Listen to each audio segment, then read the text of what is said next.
Hi, welcome to the Money Love Story series. I'm Kate Northrup, author of Money, a Love Story, and I'm here with my friend and fellow Mainer, Michael Chase.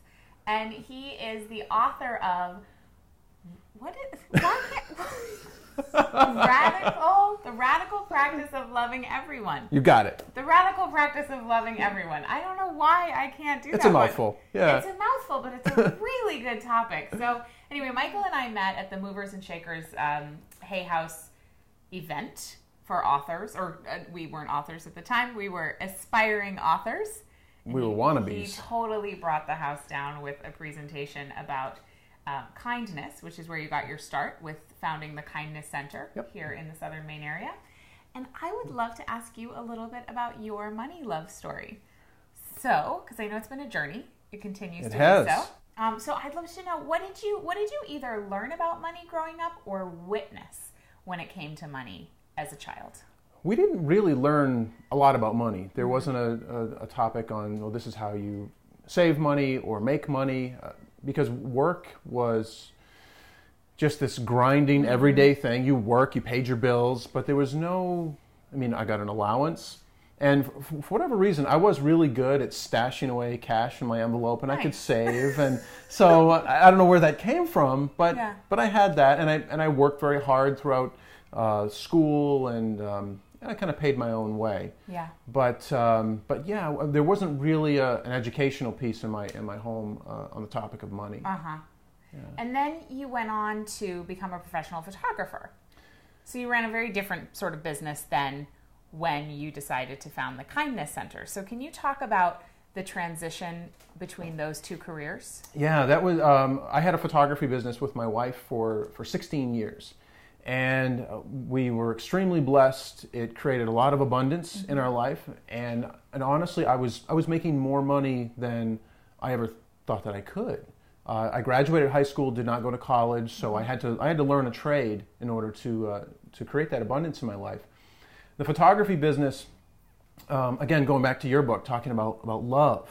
I loved photography so much. So it wasn't a job. And I think that when you're in that type of space, that the money you don't even notice, just coming nonstop, because I loved what I did. Yeah. So we did that for several years. And along that path, I was also searching, trying to find myself in a sense of who I really was and my place in the world. And it was back in 2007 that I had an epiphany of what life was all about and what I needed to be doing differently to create not just financial abundance, but authentic happiness in my life. And so having that awakening moment, I just freaked everybody out. I told my family, my friends, said, I'm going to close the photography business, completely shut it down, my only source of income, and I'm going to teach the world to be kinder. And they thought I was nuts, absolutely nuts. And it just felt right to me. There was this knowing that this is what I'm supposed to be doing with my life. So I quit the photography industry and decided, okay, I'm going to someday be an author and a speaker and just walk a whole different path. Unfortunately, my first year of doing this, my income for that year was $500. And when he says doing this, what you're talking about is teaching people kindness. Exactly, like creating a curriculum and teaching it to schools, to businesses. That was my goal. And he did these really cool events called 24 Hours of Kindness, and they got picked up by the news, and you can find some of those videos online, which are really fun. Yeah, those were just a way to create more awareness of the work that I was doing. But in that first year, there was such an incredible lack of money coming in. And we had a little bit of savings. We had sold all the photography equipment, and we just watched that money dwindle. Yeah. And it really didn't look like it was going to work. At the end of that first year, it's like, okay, what am I doing here? Yeah, absolutely. And then you did get picked up by Hay House, and you wrote your first book, Am I Being Kind? And started to be on the speaking circuit in a different way, because I know you had worked with more schools prior to that and then started speaking to larger, different audiences.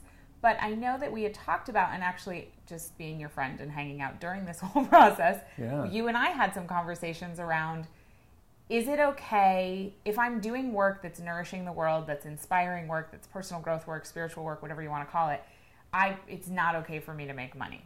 And that's a common thought that people have. So where are you with that now, or where were you with it? That is probably the source of all my struggles, my financial struggles, right from the beginning of starting the Kindness Center. Yeah. Because I had this belief system that I had picked up through an email. First year that I started, and I created a school program and all these different things that I was going to do. And I thought, well, speakers get paid. Sure. That's how you make a living. And so a guy sends me an email, and he asks about me giving a presentation at his school. And so I quoted him a price, which was a very, very small fee at the time. Yeah. And he replies with, if you were really kind, you would be doing these for free. Whoa. And I immediately got caught up in that, and I actually believed him.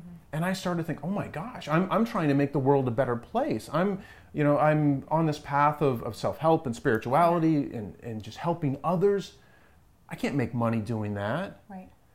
And that belief system started to take me down a very bad path. And so, I mean, my wife and I mean, we watched our savings, we watched our home, our material possessions. Everything started to disappear. Yeah. And all from one belief system. And it's amazing how powerful our beliefs are. No kidding. So for several years, it's been a process of turning that over and realizing that what I have to offer has incredible value. Yeah. It has so much power in the way that it can change lives and it can change the world. And it's not really about money anyway. You know, it's not a... First of all, I want to say what money means to me, because people think of it in different ways, but money for me is now a way that I can contribute more. So the more money that I bring into my life, it's not like years ago it would be about, well, I can have maybe a bigger home, I could have more toys and vacations and things like that, which is all wonderful, and I think we all need to experience those things, but there has to be balance. Yep.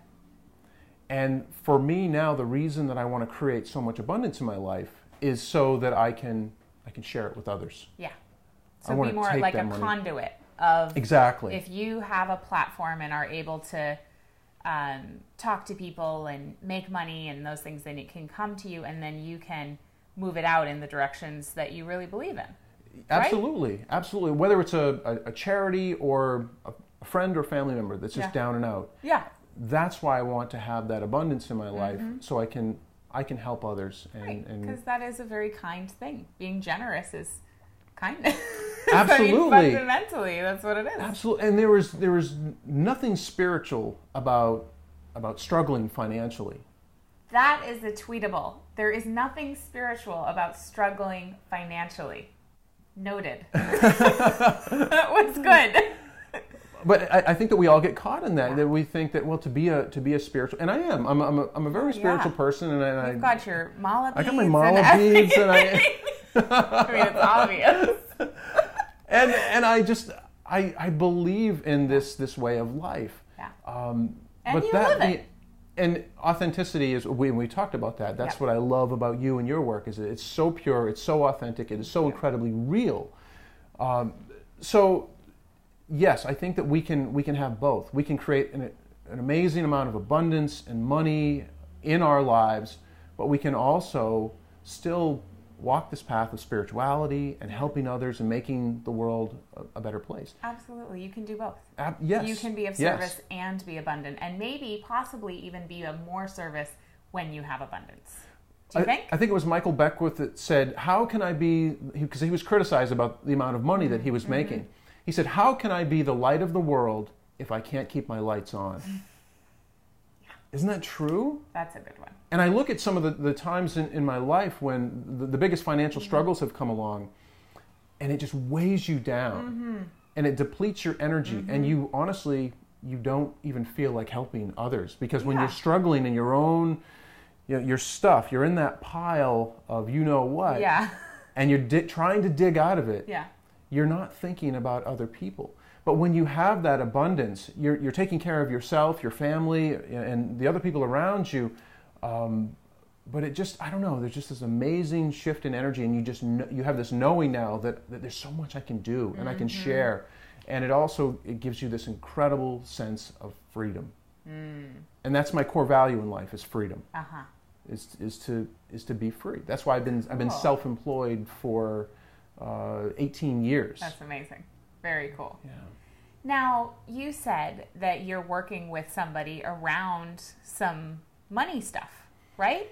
Yeah. And is there anything specific that you can share that you're working on? You said changing your belief system is a big one. And really, you've given some awesome quotes here about that, and really rewiring the brain and kind of the heart around that. Is there anything else that you can share about specific strategies or tools that you're using? It all starts with self-love. It really does. I know you do. I know you get that. Yeah. And this is not an ego thing. It's, again, we'll go back to spirituality and the essence of who we really are. It is about loving and respecting yourself. Yeah. And as you mentioned, I've been working with this coach, an amazing coach. His name is Jeffrey Eisen. And I know Jeffrey. And that's awesome. He's up in Canada, in Toronto. Yeah. And he said something to me the other day that was so beautiful, so profound. He said, ask yourself, the next time that you do anything in life, is it because you want to be loved, or is it because you love yourself? And most of us go through life, we're approval seeking, we're doing things because we want to it's about, getting that love and attention. Or are you doing things because you truly you love and appreciate who you are? And self-love and all that comes down to how you value yourself and your sense of worth. Yeah. So the more you love and appreciate yourself, the more open you are to the universe, that abundance that'll just keep coming in. But if you play it small and you're like, I'm not worth anything, I shouldn't, in the corner. and I shouldn't be charging money to help people, and all that low energy stuff, the universe responds with it. Absolutely. Whatever you project is what the universe reflects, and it comes right back at you. Yeah. So having that sense of I care about myself, I respect who I am, and I love myself in that non-egotistical way. The universe responds and will start to give you everything that you need. So cool. I love the way you articulated that. It's really, really beautiful. Thank you so much for sharing your story with me. And thank you. I just know so much more abundance is coming your way. Thank you. Thank you so much. So if you want to find out more about Michael and his work, what's the best website to find you? My website is michaeljchase.com. michaeljchase.com, and go grab his book. And also on Facebook at The Kindness Center. The Kindness Center. Yes. Yeah, and the title of the book again is? The title of the book is The Radical Practice of Loving Everyone. You got it! We've been working on this for like the last 10 minutes. You got it. I know. Sometimes I am a blonde. And then if you want to know more about the Money Love Story series, please visit moneyalovestory.com. And when you buy the book, Money, A Love Story, you get free access to my online event called A Course in Having Enough, for which I have guest experts Barbara Stanny, Marianne Williamson, and Amanda Steinberg, founder of dailyworth.com. Thank you so much. Thank you, Michael. Thank you.